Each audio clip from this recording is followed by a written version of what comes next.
Okay, you know, this was not an easy job for Alexander Hamilton, starting from scratch. So I'm going to give you a summary of what I think Alexander Hamilton's financial program proved, and I think it was a great success for these reasons. Number one, by paying off our debts, or at least making arrangements to do so, this new government of the United States of America showed that it was, number one, responsible and organized enough to meet its obligations. We didn't appear to be a disorganized or irresponsible country. That was very important. So one reason why Alexander Hamilton's financial program was a great success is because by paying off our debts as a country, we showed others that we were both responsible and organized enough to meet our obligations. And I think that was really important, that other countries didn't see us as disorganized or irresponsible. Okay?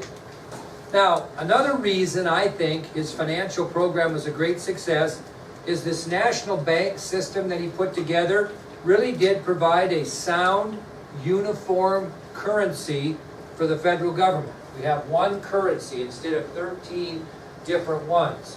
So the second reason Alexander Hamilton's financial program proved to be a great success is this national bank system that he put together really did provide a sound, uniform currency for the new federal government to use.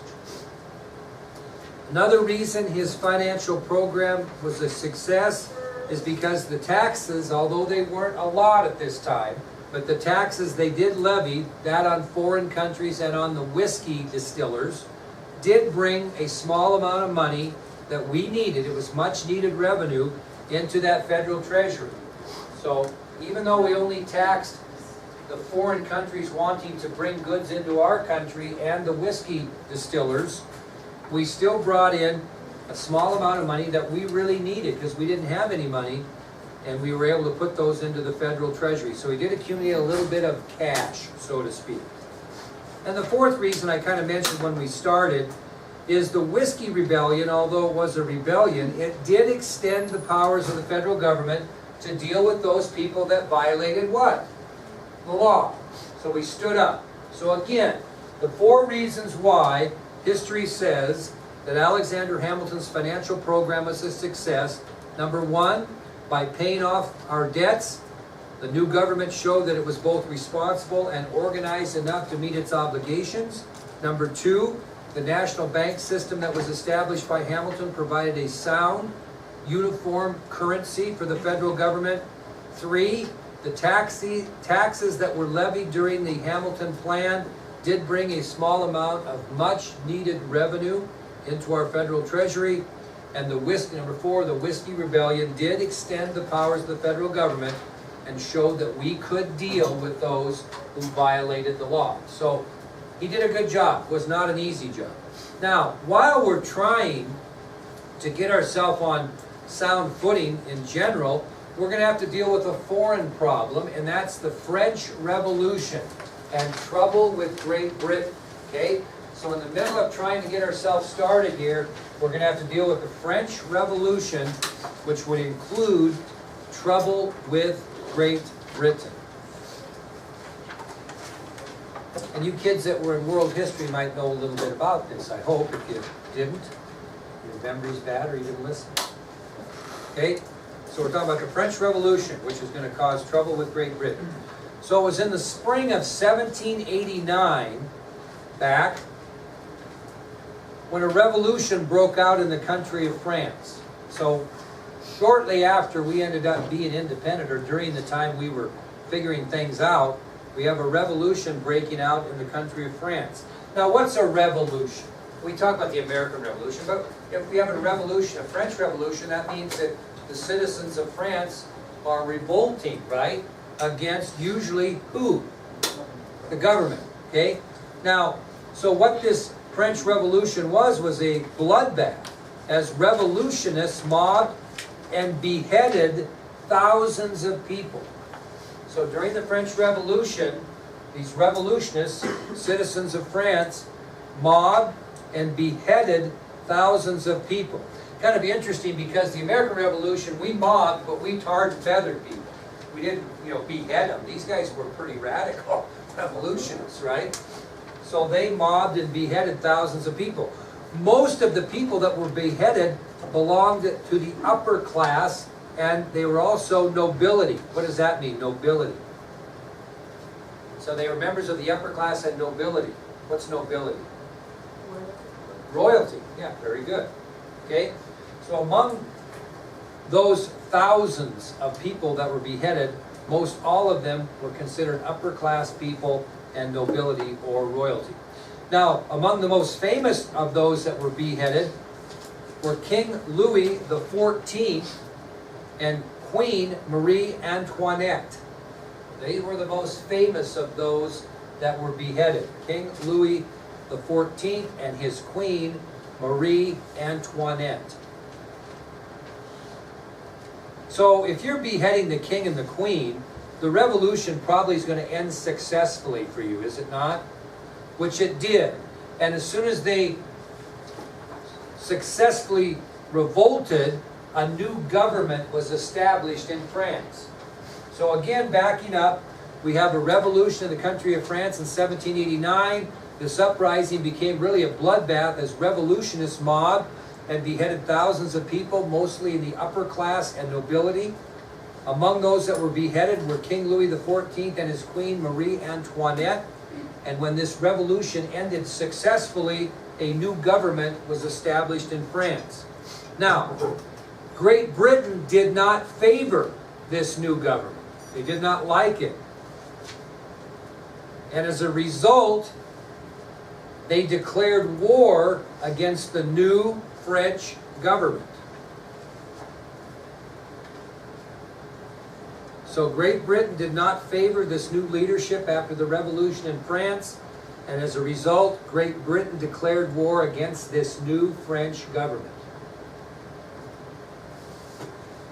Now, when you have a conflict between two pretty important European countries, another country like the United States is soon going to feel the effect of that, okay? And what happened is they started interfering with our trade, okay? They started interfering with our trade. We get caught in the middle because both countries, what do to interfere with our trade?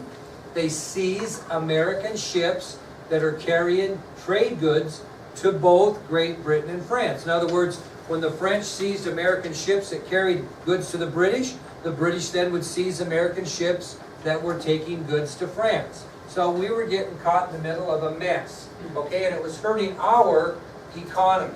So we were having a hard time staying out of this thing. So again, both countries began seizing American ships that were carrying goods to both those countries. For example, the French would seize American ships carrying goods to British, and in turn the British would seize American ships that were carrying goods to France. Now, the thing that was worse than that, in both instances, they were not only seizing American ships, but they were impressing what? American sailors. And impressing means they were kidnapping them, basically, and making them serve in their respective navies. Okay? Now, that didn't go over real well. So on both sides, the seizure of American ships led to the impressment or capture of American sailors who were forced then to serve in the country's navy of whichever country seized their ship. Well, you get back to the United States and American citizens start taking sides. Some side with France and some side with Great Britain. And you're going to see this division within our country that again involves the two people that divided on their opinions on the Assumption Bill, but later compromised. Who were they? Who were the guys that led the different parts of the country? Who led the North? Who was the Northern representative, spokesman? Alexander Hamilton. Who was the Southern? Jefferson. So even in this issue, when we have the French-British conflict and our ships are being seized and our sailors impressed, Alexander Hamilton and his supporters favored Great Britain in the conflict, whereas Thomas Jefferson and his supporters favored France. Okay?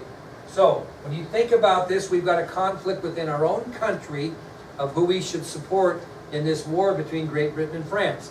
Alexander Hamilton and his supporters, which were mainly Northerners favored Great Britain, and Thomas Jefferson, his supporters that were mainly Southerners, favored France. So we're in a terrible position concerning this conflict.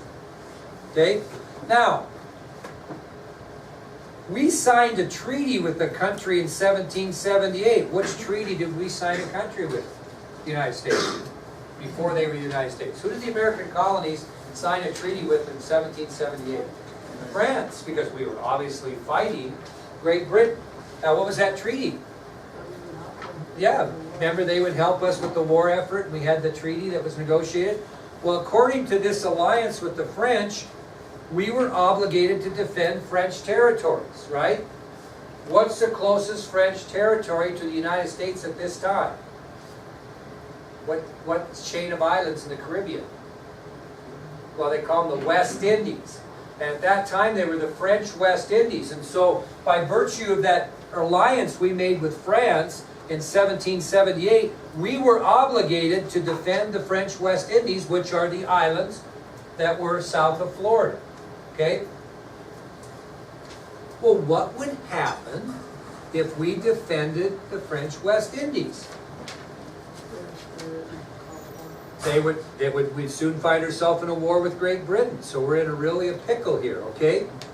And the military power of our country, like we mentioned, were we prepared for another conflict against Britain? No. So this was a grave situation for the United States and President George Washington, because he really should live up to the Treaty of 1778 and defend the French Indies. But if he does, he's going to be at war with Great Britain, and he knows we can't afford it because we are not militarily prepared. So what does he do? Is the question. Well, on top of all of this, in April of 1793, France sent their foreign minister to the United States. On top of all this, while we were trying to keep ourselves out of a pickle, France sends their foreign minister to the United States in April of 1793. His name is Edmond Genet. Edmond Genet. Now, do we welcome him as an ally? Sure we do, because we have an alliance with France, right, that we signed in 1778. So we welcome, in April of 1793, the French Foreign Minister Edmond Genet to the United States. And Genet sat down with Washington, and he communicated two important things to the President.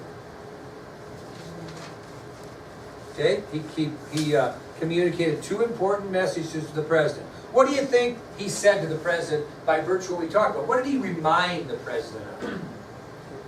The Treaty of 1778. So he reminds President Washington, now remember, Mr. President, His Excellency the President, didn't have to shake his hand, that you have a treaty with us signed in 1778. He also not asked, but demanded that the United States open its seaports to French naval vessels. Genet demands to President Washington that the United States open its seaports to French naval vessels. Why do they want our seaports open to French naval vessels? So they can defend the French West Indies. Okay? If we're not going to defend them, they're going to defend them. So Washington was reminded of the Treaty of 1778 by Edmond Genet, and he also demanded that the United States open its seaports to French naval vessels. Well, again, Washington knows that if he opens any American ports to French military vessels, he's going to end up where? In a war with Great Britain. So he's still in a bigger pickle. So after listening to what Genet said and knowing what British officials would do, he finally made the only decision he could. And that decision was made on April 22nd, 1793. April 22nd, 1793. And what do you think he did? What do you think he did, Caitlin, on April 22nd, 1793? He did? What a genius, see? Wrote a proclamation of neutrality.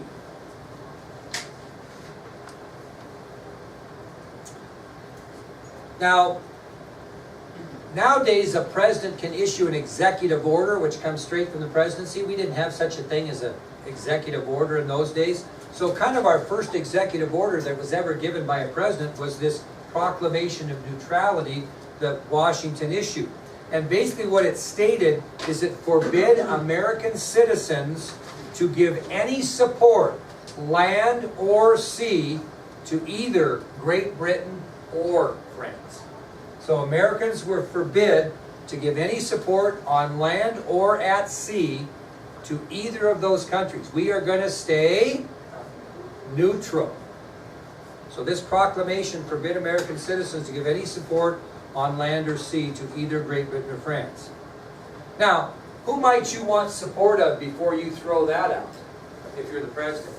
What two groups? Congress and maybe your cabinet. Very good. And he had full support of both. So when Washington decided to issue the Proclamation of Neutrality, he received support by both his cabinet and Congress to do so. So he's not foolish, you know what I mean? He's using those people. Well, despite this Proclamation of Neutrality, he fears war with Great Britain because he doesn't think Great Britain, you know, is going to buy any of this. Okay? So he makes one last dash effort to avoid war.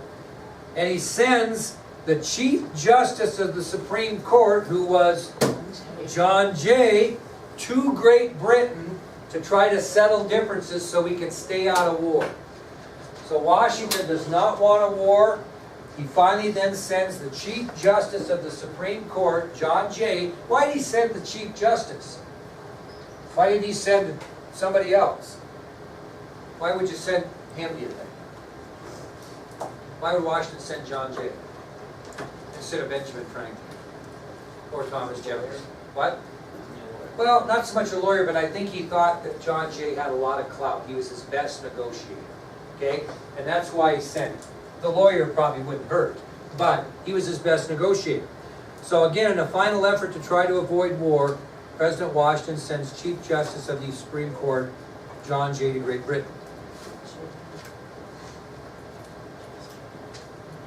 So, the United States is going to be willing to offer things that would be favorable to Great Britain in exchange for a guarantee that Great Britain wouldn't do what? Go to war with us. So that's kind of what Jay's told. Go over there and offer him these things that they would see as favorable with a pledge in return not to go to war with us. So John Jay takes these things, which I'll tell you about, over to Great Britain, and he proposes that the United States would agree to the following to guarantee that Great Britain would not declare war. Okay, this is what we're saying. And we'll see what you think. First thing that the United States agreed to is they would give Great Britain the right to trade freely in all American ports. What does trade freely mean? No tax? Yeah. And no problem, open port, but we won't tax you. So they had permission to trade freely in all American ports. The second thing we agreed to is we gave Great Britain the right to allow British fur traders to carry on their business trapping in what area? The good F word. The frontier. Okay? So that's what we allowed in exchange for a promise not to go to war with us. Was we gave them the right to trade freely in all American ports, and we gave Great Britain the right to allow their British fur traders to carry on business in the American frontier or territory. Okay? Now, this agreement that avoided war between the United States and Great Britain became known in history as Jay's Treaty. Jay's Treaty.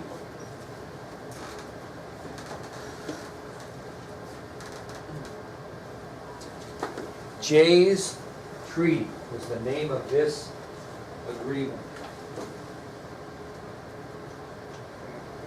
If you're really interested in knowing about Jay's Treaty, I've got a beautiful book here that's copyrighted in 1923 that will tell you all about it. So if you feel like checking that out, you just let me know. Okay? This is a book on Jay's Treaty. I find it interesting, though, that they put it on the shelf and label it upside down. Okay, but this is Jay's Treaty. If you're interested, I'll let you read it. Very good reading out there. So, there you go. If you want to know all about it, you just let me know, and I will make that available to you. That'll take us to our next subtopic then, which is gaining favor with Spain. So we already avoided war with Great Britain. I don't know what the French are thinking about this whole thing yet, but we'll find out. But we're going to now try to gain favor with Spain. We need to make alliances with other countries, or at least agreements, so we don't get ourselves in a bind. Now we're actually going to gain something out of this. Now, when the news of Jay's Treaty got to the people of Spain, it was a big blow to them. They were not thrilled with the news. Because guess who Spain had just signed an alliance with? France, the new French Republic. And because of that, they know they're going to go to war with who? Great Britain. Okay? So France was not overly thrilled with this Jay's Treaty because they had just signed an alliance with the new French Republic, or France, and because of that, they're going to face a war with Great Britain as well. Now, nobody wants America to become more neutral than Spain, because Spain's fear is that we're going to jump in on the side of who now? Great Britain, and they don't want that. So the point being is Spain was very interested in negotiating a treaty to ensure that the United States did not enter the upcoming war on the side of Great Britain. Okay? So you see how this thing works? It's like balancing the scale, right? So, somebody should know this. Who did President Washington send in 1795 to Spain to negotiate a treaty with that country? Who did the report?